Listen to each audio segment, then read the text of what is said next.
time, we got the lightning round questions again. We got a few good submissions here. The first one comes from the Deputy Commissioner, Mr. Keith Morehart, about his own team, the Chubby Gangsters. He wants to know, and I've heard this discussion passed around a little this week, Care Bears, are they or are they not superheroes? I'm going to go with they didn't play like superheroes last week. Boom! God, there's some adorable young men, though, wearing Care Bear shirts. Anything that makes the Morehart brothers look like I want to hug them and not fear them, I say not superheroes then. Care Bear stare, nah.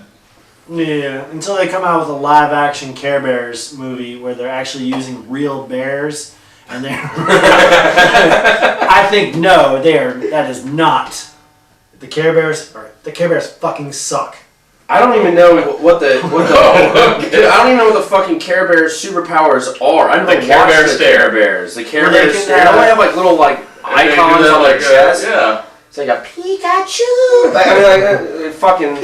The one can make a cloud car, like a car made out of a cloud. Yeah. A car made out of a cloud. I think Buster did that actually. I think you just answered your own question. So when you're saving a fucking city from terrorists, you're gonna make a car out of a cloud. No, Laugh-A-Lot Bear will show up, give everyone the chuckles, and wait, yeah, no, that doesn't mean anything. No, yeah. Not superhero. Yeah, when I go to watch a superhero movie, I don't want to see a bunch of people laughing and petting each other. I want to see some action, some fucking I seriously would love it if they made a live-action Care Bears with actual real, like, grizzly bears. Yeah. with that one polar... With, like, hearts, like, painted on there. That one polar bear, too, like... They go, like, in a real dark, like, Batman Begins type of direction with it. It's like as long as you have that scene, wearing big fur. As long as you have that scene of that one bear on that little tiny fucking ice thing getting pushed out because of global warming, and they have to swim back to shore.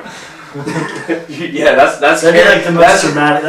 That would be like Act 2, like when they're facing the conflict and they're at their lowest. And you need to swim back. 5 or more Care Bears need to die in this film. Then I'll qualify as an action movie. I'm the hero this forest needs, not the one it deserves. Fucking Smokey the Bear making a cameo appearance, putting out fires. Fuck Care Bears, man. Yeah, Care Bears suck. Alright, yeah. So, next week we'll tell you what we really feel about. The experts have spoken. Yeah. Document that.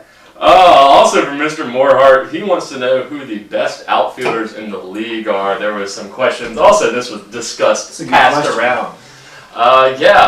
Outfielders. There are a lot of them. I know a lot of people that play outfield aren't always full-time outfielders. That makes it a little more difficult to judge here. It's sort of a rotating position. Brent, you probably have the most league-wide perspective on this. I think the big thing with outfielders is obviously you want someone who's multi-dimensional, who can bring it at the plate too.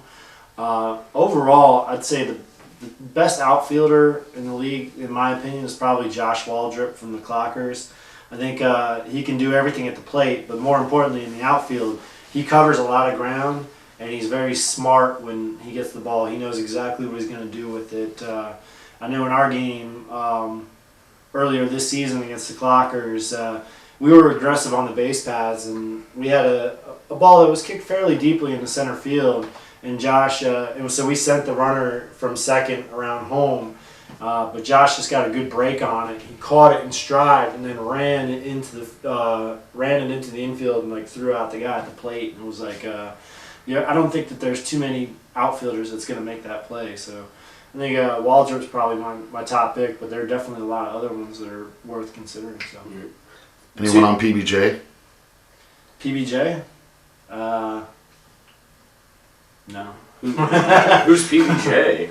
Peanut butter jelly? Yeah. Not that I've seen. Nobody stands out. They've only been playing for half a season, so it's tough to go out there and be like, that guy's a great outfielder, or that girl's a great outfielder. I haven't seen too much of them. Mostly those PBJ outfielders look bored. Yeah. But Two names that come to mind when I'm thinking about outfielders, and number one is you got to catch the ball. Like I don't. You can bring all the intangibles. You got to catch the friggin' ball.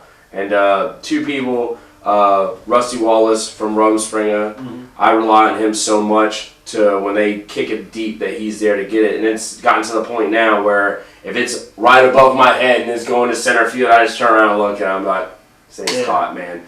So and he's quick and makes good decisions and really covers my ass. Another person I would go with is Justin Arrington from Jager Knots. This guy gets overlooked. I'm talking here. Why are y'all on the computer over here? I'm making statements. I'm Facebooking, all right? He's researching. Yeah, I'm looking for names. There's no research needs to be done. Justin Arrington, I've never seen him drop a ball. He's solid. Yeah, and I've kicked a couple deep his way and like, catch it, son, and he catches it. So. I think kick-ass. You're looking for your teammates, but I'll throw one out there. I think Derek Robbins. Derek Robbins is a really good outfielder.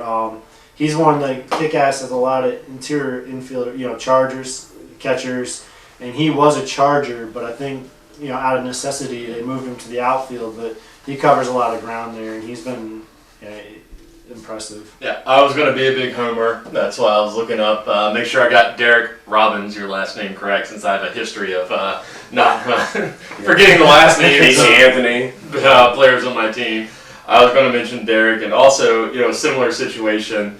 Whatever. I'm going to talk up my guys. Dominique, who is just incredible at Charger. Like you said, we got a lot of guys who play Charger. And when he's in the outfield, man, I've seen him, he, like you said, covers a lot of ground, catches every ball in his area, and also, like you're saying about Waldrop, can get it in, by foot, by arm, it's really reassuring having him out there. And that's what you want when an outfielder, someone you innately trust, that every ball out there, he's going to, even if he doesn't catch it, he's going to stop it quick and get it in quick. I think Burning Bridges got some good outfielders. Ryan Schmid, he's solid out there. Kind of the same thing, very reliable. So you're not going to see him bounce any off his face.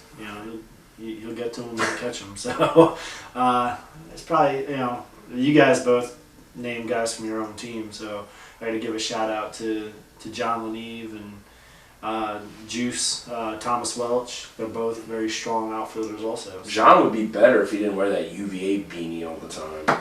Hey, he supports his alma mater, Lots of good outfielders though. So it's a good question. Yeah. A lot better than your first question, Keith. Yeah. Care Bears. All right, and then Josh Joyner from the Burning Bridges wants to hear about some tournament dark horses, and I thought this question over, and I'm going to answer it by giving a non-answer. I really don't think there are any. There's a lot of parity in the league. We agree on that. Any week it's all up for grabs, but I think we know the 5 or 6 teams that are going to be there. In one way or the other. No one would be surprised to see one of those 5 or 6 teams win it all, and I don't see anyone outside of those really breaking in. I'm sorry. So for the 5 team, which I'm assuming you're referring to, Burning Bridges, Shake and Bake, 5 O'Clockers, JFK, and Kick-Ass. Let's define the question more of which outside of those 5, who do you see maybe sneaking into the Final Four? Not necessarily winning it all, but getting to the semis. Every team I would think or had that for last week, I think suffered sort of troubling losses in the past week or so. that make me think, they're not there. I'm sorry, Rumspringa, Chubby Gangsters, Moose Knuckles. Those are the teams. I would put right there. Yeah, I'm sorry. Like they suffered all 3. Took tough 5 to 7 run losses last week. So let me give you a little history lesson for you. Lesson for you. JFK Rumspringa played one of the most epic games in WAKA Peninsula in 7 innings, and it was 0-0 until the 7th inning, and we put up points, and then they put up points, and ultimately came away with the victory. Yeah, that was only a year ago too. Yeah, so I mean, it's who's going to show up, who's going to have the seeds. If I had to pick one, Burning Bridges is right there on the cusp, but I'm going to stick with my dark horse team for the whole entire season, and my dark horse team going into the playoffs, Chubby Gangsters. I feel like if you get the right seed and you get the right team that you're playing against, you can make some magic happen. So, Chubby Gangsters would be my dark horse to sneak into the Final Four. I think my dark horse is Rumspringer, so I think you guys have all the pieces there. If I had to pick a team outside of the top 5, power ranking wise, top 5 to make a run, I'd go with the Springer. I think if you guys get off to a good start and get the confidence going in the tournament, then you can build on that. So you guys have been there before, like you said. So. And I think this sort of segues to something I've been thinking about, and I'm going to sound like we're tooting our, and I'm really not. Like, I think this is a pretty legitimate statement about this season. We talked about parity. We've talked about those top 5 or 6 teams. That just emphasizes how essential I think those very top seeds are going to be coming in the tournament. And since we're coming in the last 3 weeks, it's going to be decided here. Because, you get in 3, 4, 5, and you've got tough teams, first and second round. Mm-hmm. There are no gimmies in there. So, all those teams, we got 4 teams, 5, 2, and 1, which is incredible.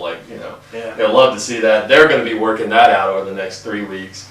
Maybe a question for next week, but Brian Bania wants to note that the foul balls, not so much. Anything can happen, man. Yeah. Like I said, that's what I'm saying. So have Brian play 9 positions out there on the team. It only takes 2 wins to Don't let him the semifinals. So. Yeah. All right, so we'll get some more tournament talk as things sort of clear up, especially in that 4 through 6 spot where there's just a log jam right now. I mean 2 through 6, excuse me. Tough times in that little pile. And so the final question we had came from Allison. Sorry. Go Allison Easterday. Allison Easterday. One of my favorite from people. The Ballsacks wants to know, we mentioned this earlier, how awesome did the Ballsacks look in their costumes? I like the uniformity, but at the same time mixing it up. So, pretty awesome. I mean, but best team-wide effort, I would say, for the costumes. Yeah, growing up I was a big fan of the Marvel comics, so I don't like how they mixed Marvel and DC.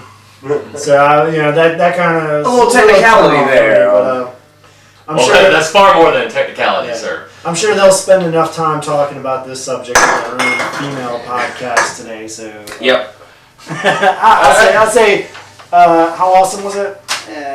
Kind of, I guess. I don't even know what the hell was... Let's talk about how good I didn't even know what was going on with the Ballsacks costumes. I saw a bunch of people in Wu-Tang black. was there too. Wu-Tang, the Wu-Tang. Well, they all wearing black, right? Reunited, double LP, It looked real like excited. It looked like a bunch Struck a of match to the underground. a bunch of Zorros going on around over there. Is that the same team? He's like He's lyrically performed. Y'all rapping? Yeah. Oh, heard that, dude. But yeah, Both sides of my jaw. we're talking about that's the team that had Stephanie and Peter and all those guys. They had like a bunch of Zorros, man. It was all black, man. Antonio Banderas style. That was good. It was awesome. Yeah, I didn't dress up, so I can't say shit. I can say shit. They're alright. They're good. You guys looked awesome. You guys look fantastic. Great Catman and Professor Chaos. Alright, you got Brent right here as Catman, if you can see that right there. I think I have that. That is a sexy man right there. A better picture of Brent. Cat face. Yeah. Everybody, see, that's how the podcast goes. Everybody has notes on their shit, except for me. I just get here, Matt. Here's your pieces of paper. Thank you. I'm not. I've got a lot of insults about Brent written around his picture. Yeah, it's a good leg though. I like the leg. Very Angelina Jolie-esque of you. Your socks are a little thin. They're like stockings. Yeah. Cutting off circulation to that. Yeah, they're lightweight. So I think we had some kickball that was being played down south, if I remember correctly. Yeah, this past weekend, we had players from the Peninsula representing down in Jacksonville, Florida for the first ever Jacksonville Kickball Open. So it was a good trip. I went with, of course, the Peninsula Pounders, which is a group of, we got Shake and Bake, we got JFK, we got some Jager Knots, a couple others like Freeballin' and 5 O'Clockers mixed in there. And then the Foot Snipers, which you'll remember from the Winter League, VA Raptor, they're starting a new travel team too. So there's some Shake and Bakes on that team. There's some JFK on that team too. So they actually, for the Pounders, we didn't do as well as we hoped. We ended up going 0-4 in pool play, so we didn't make the single elimination. But our first game, we played one of the top 5 teams in the country, and we actually had them. We had a lead in the 5th inning, but they executed their offense and they got the walk-off against us. And then from there, I think we were just a little bit deflated for the rest of the morning. But we'll make some adjustments, and we're ready for the next tournament, which is in Pennsylvania next month. But the Foot Snipers, they did really well. They started out with the first game of the day was against the Meatballs from Fort Lauderdale, which is the best team in the country. And Foot Snipers actually beat them, which is that's awesome. Very rare that they lose a game. So they really put it out there, and they're representing Virginia. They won their next game, but then they kind of lost some steam, and they lost their next 2. So they went 2-2 in pool play, and then they ended up losing in the first round of the single elimination to Cobra Kai, which is a team from Jacksonville, which ended up going on to the finals. Swept the legs. Yeah, They swept They the swept the leg, man. legs, man. They showed no Ralph Macchio mercy. opened that bitch. But I'll say, these tournaments, these travel tournaments, there's about one every month for the rest of the year in different places all over the East Coast. But they're a lot of fun to go to. Afterwards, there's a party, and we got pretty sauced. Sauce. But they're a lot of fun. You play a lot. There's some strong kickball being played, and you end up learning a lot. You can bring it back to the league and everything. So if you're kind of competitive, if you're into it like that, then I recommend it. But of course, I'm a junkie, so. And segue over to Daniel Psalm. We had a mass exodus out of Virginia Peninsula this week. Man, it was terrible. I felt like we did something wrong. I mean, I feel you shaved and personally then rejected. Yeah. and then These people are leaving in the middle of the season. Come on, man. Like Mr. Wellrock and I were discussing this earlier, how if we agreed to terms to leave in any new town, it would come at the end of a kickball season. I just naturally assume that's how it works. Yeah. You're stepping up right before the tournament. Yeah. You got about 4 games, 3 games to go, 2 games. You're leaving to go further your career and better your life. Negotiations. Yeah, Negotiations. come on, man. Yeah, so Learn it. we want to wish a fond farewell to Dan Moore of the Jaegernauts, Kim Smith of the Foul Balls, and then Daniel Graham of Moose Knuckles. They're all moving on to other opportunities in their professional lives and moving out of state. So, Professional lives. I know. Priorities, as fucked up as they are, we wish them all the best, and we'll miss you guys. Yeah, it's been great playing with y'all and knowing y'all. Yeah. So that's it. All right, that's about it for week 9. Once again, or no, for week. Yeah, we're coming into week 9. I know where I am. Episode 9. Episode 9. Just point Tab Middle School again next week. Everyone keep that in mind. Bring your bug spray. Bring your popcorn. Bring your jean shorts. Hide your kids. Yeah, hide your kids. Hide your wife.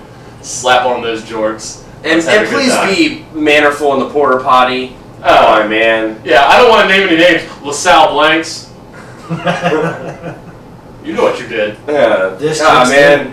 Aim, son, aim. That's all I gotta say. Just there's 2 places where you can go to the bathroom in the porta potty. I was trying to put on a pair of jean shorts, a cape, and a tinfoil helmet, and then Mr. Big Time just cuts right in front. I was gonna tip that thing over in front of Shake and Bake before we play. All right, so thanks everyone. It was a good time once again. Episode 9. That's all we gotta say, I believe. So once again, we are 3 up, 3 down, something like that. Thanks again. We'll see you next week.